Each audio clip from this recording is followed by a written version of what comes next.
Assalamualaikum warahmatullahi wabarakatuh. Gimana kabarnya teman-teman semuanya? Gimana hari ini kita udah siap belajar tentang autokorelasi? Oke, kita hari ini akan belajar mengenai uji autokorelasi, di mana kita akan mengenal dan mencoba bagaimana caranya menguji autokorelasi. Oke, jadi tujuan pembelajaran kita adalah yang pertama, saya akan menjelaskan terlebih dahulu bagaimana konsep dasar dari uji autokorelasi, lalu kita akan mengenali bagaimana cara melakukan uji autokorelasi, dan yang terakhir kita akan mempraktikkan uji autokorelasi. Oke, kita mulai. Kita akan mulai dari konsep dasar, di mana autokorelasi itu merupakan salah satu uji prasyarat yang harus terpenuhi untuk kita melakukan analisis regresi. Yang seperti yang kita tahu, uji prasyarat ada normalitas, linearitas, multikolinearitas, ada hetero, dan ada autokorelasi. Nah, autokorelasi ini juga harus memenuhi syarat agar kita bisa melakukan analisis regresi terhadap data kita. Nah, lalu data seperti apa sih yang bisa diuji autokorelasi? Data itu adalah data yang sekunder ya. Data sekunder itu diuji autokorelasi bisa, tapi data yang lain tidak bisa.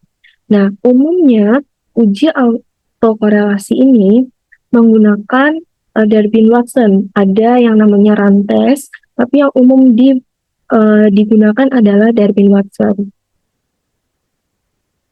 Nah,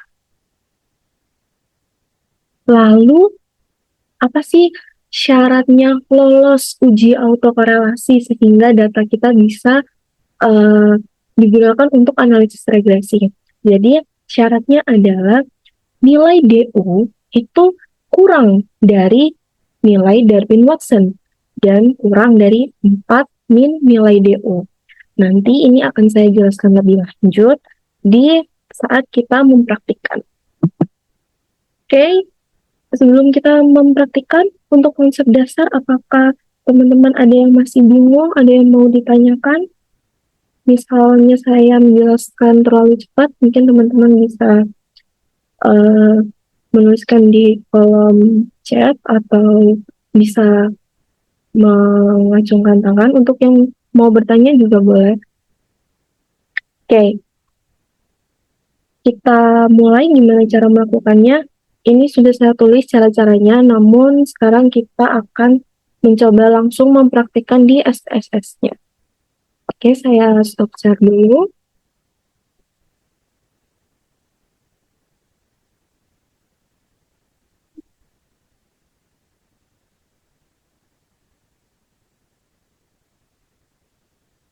Oke,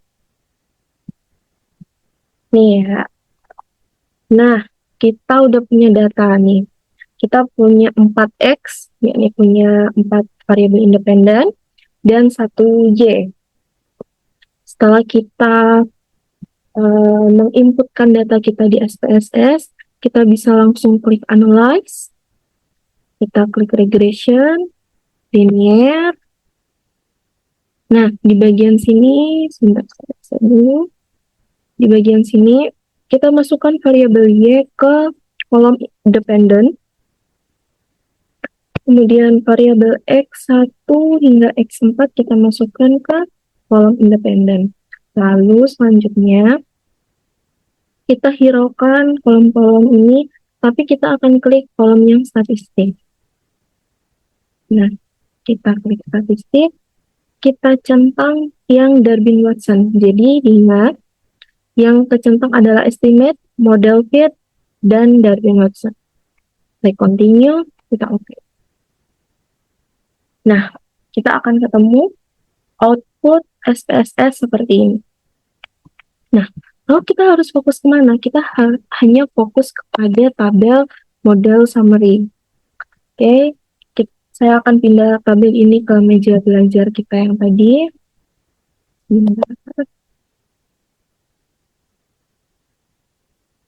Untuk cara melakukan tadi, mungkin teman-teman bisa sambil lihat di sini. Saya akan membagikan PowerPoint ini nanti pada teman-teman. Kita akan lanjut ke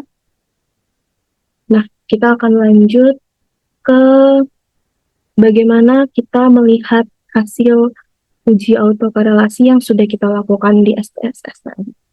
Nah, kita lihat nilai Darwin-Watson-nya di bagian sini. Ini adalah nilai Darwin-Watson data yang kita punya tadi. Nah, kemudian, terus bagaimana kita mencari nilai DU? Nah, nilai DU ini kita lihat melalui tabel Darwin-Watson.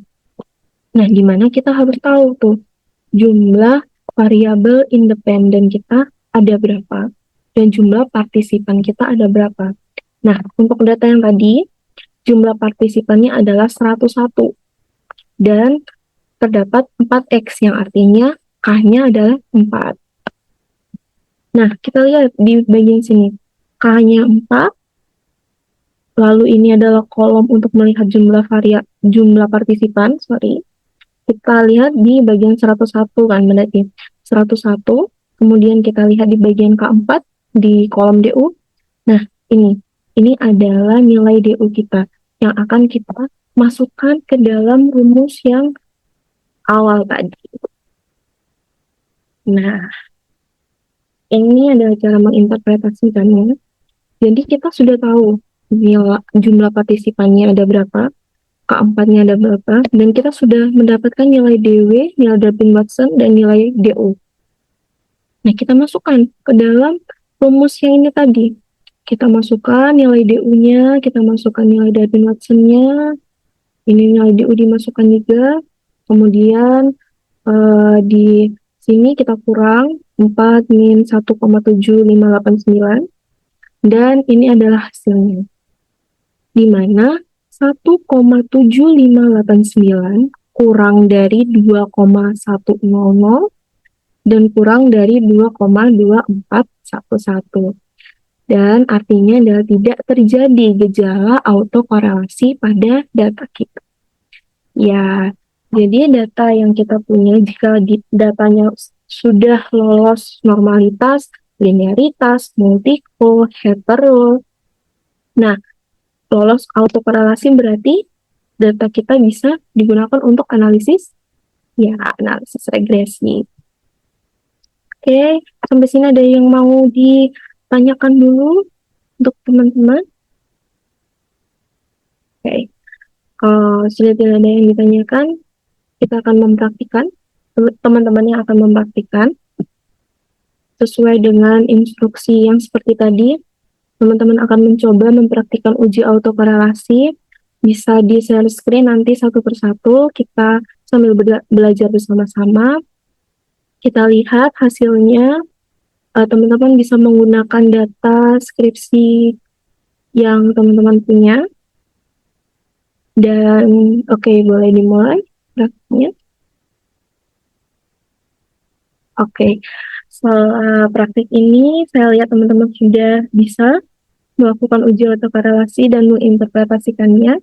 Jadi selamat untuk teman-teman dan untuk pertemuan kali ini kita selesai dengan hasil yang memuaskan. Terima kasih untuk waktu yang disempatkan. Kita akan bertemu di pertemuan selanjutnya untuk membahas analisis regresi. Oke, terima kasih. Mohon maaf jika ada salah-salah kata. Wassalamualaikum warahmatullahi wabarakatuh.